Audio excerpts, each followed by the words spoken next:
आज मैं आप लोगों के सामने एक ज़बरदस्त मोटिवेशनल स्टोरी लेकर आया। कहानी का टाइटल है चमकीले नीले पत्थर की कीमत। कहानी स्टार्ट यूँ होती है कि एक बहुत ही प्रतापी साधु महाराज एक शहर में जाते हैं। वहाँ पे बहुत से दीन दुखी परेशान लोग उनके पास उनकी कृपा दृष्टि लेने के लिए आते हैं।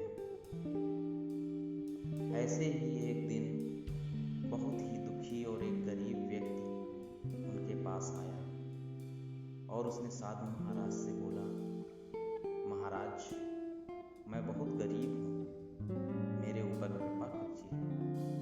मैं बहुत ही परेशान हूँ, मुझ पर कुछ उपकार कीजिए। मुझे कुछ ऐसी चीज़ दीजिए जिससे मैं अपना भला कर सकूं। साधु महाराज ने उसको एक चमकीला नीला पत्थर दिया और कहा, यह कीमती पत्थर है, जाओ जितनी कीमत लगवा सको लगवा लो।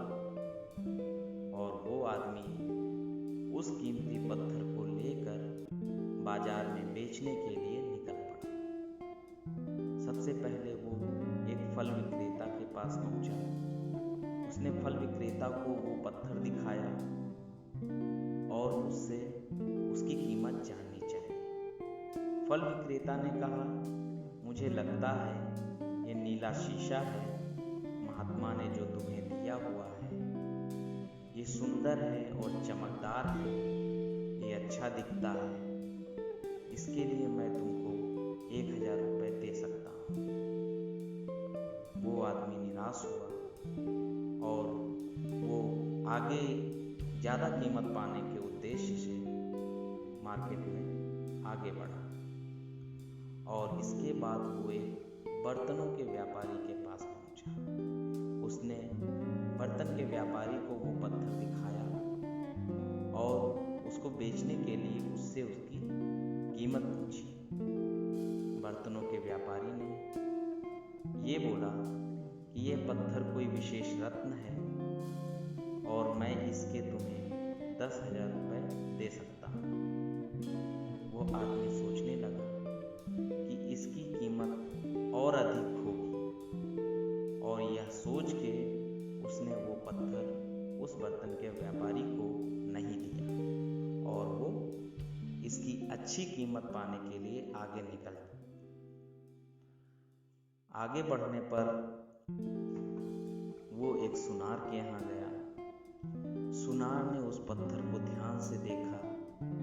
बारीकी से देखने के बाद में उसने उसकी कीमत 1,00,000 रुपये लगाई। उस 1,00,000 रुपये जब कीमत लगाई गई तो आदमी को अब समझ आया कि यह सचमुच कुछ अमूल्य चीज़ है, तो इसे क्यों ना मैं हीरे के व्यापारी को दिखाऊं। जब वो शहर के सबसे बड़े हीरे व्यापारी के पास पहुंचा और उसने हीरे के व्यापारी को वो पत्थर दिखाया। पत्थर देखकर हीरे का व्यापारी चौंक गया और उसके चेहरे के हाव भाव बहुत ही बदल गए। उस व्यापारी ने उस पत्थर को माथे से लगाया और कहा, तुम ये पत्थर कहाँ से लाए हो? यह तो अमूल्य है। यदि मैं अपनी पूरी संपत्ति बेच दूं तो भी मैं इसकी कीमत नहीं चुका सकता। तो दोस्तों, कहानी यहीं पे समाप्त होती है। हमने जिस तरह से इस कहानी में देखा कि किस तरीके से अलग अलग लोगों ने उस पत्थर की कीमत अलग अलग बताई, उसी प्रकार जब हम रियल लाइफ में अलग अलग लोगों से मिलते हैं तो वो हमारे प्रति अलग अलग विचार रखते हैं और जब वो हमारे लिए कुछ न कुछ जब बोलते हैं तो हम उन्हीं विचारों से अपने आप को मापना शुरू कर देते हैं। लेकिन कहीं न कहीं हम ये भूल जाते हैं कि हमारी वास्तविक कीमत क्या है।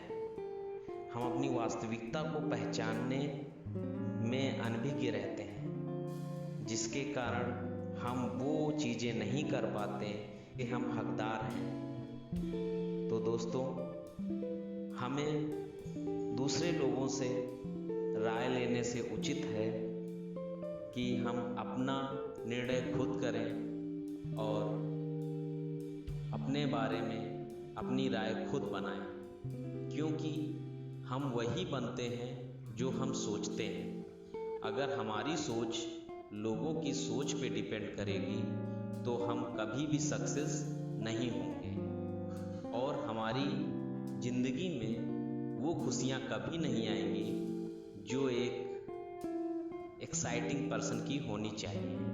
तो दोस्तों, एक्साइटेड रहिए और अपने लिए अपनी राय का चुनाव खुद करिए।